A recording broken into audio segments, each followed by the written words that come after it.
દાહોદમાં 5.25 લાખ રૂપિયાની ઘરફોડ ચોરીનો ગણતરીના કલાકોમાં પર્દાફાશ.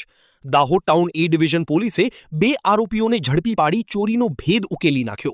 સાંસીવાડ વિસ્તારમાં આવેલા બંધ મકાનમાં 5.25 લાખ રૂપિયાની ઘરફોડ ચોરી થઈ હતી. પોલીસે અજય બેલિયા અને યુવરાજ ઉર્ફે કાળાની ધરપકડ કરી છે. ચોરીનો 100% મુદ્દામાલ રિકવર કરવામાં આવ્યો છે. સોનું, ચાંદી અને રોકડ સહિતની તમામ માલમત્તા અકબંધ મળી આવી છે. ગુનો બન્યાના ગણતરીના કલાકોમાં જ પોલીસને મોટી સફળતા મળી છે. દાહોદ ટાઉન એ ડિવિઝન પોસ્ટ વિસ્તારમાં આવેલા રળિયાતી રોડ ઉપર આવેલા સાંસીવાડમાં એક ઘરફોડ ઘટી હતી. એ ઘરફોડની અંદર ભોગ બનનાર છે એમના ઘરેથી સોનું, ચાંદી અને રોકડ રકમ મળી ટોટલ 5,25,000ની ઘરફોડ થઈ હતી. આ ઘટનાની જાણ થતાં દાહોદ ટાઉન એ ડિવિઝનના પીઆઈ, પીએસઆઈ અને સર્વેલન્સ સ્ક્વોડના માણસો દ્વારા આની દેખરેખ કરી અને તાત્કાલિક આ બાબતો એક્ટિવ કર્યા હતા.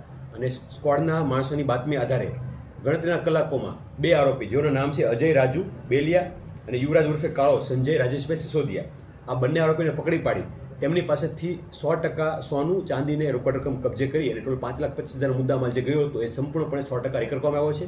અને બંને આરોપીને ગુનો બન્યાના ગણતરીના કલાકોમાં પકડી પાડી અને સારું ડિટેક્શનની કામગીરી કરવામાં આવેલી છે.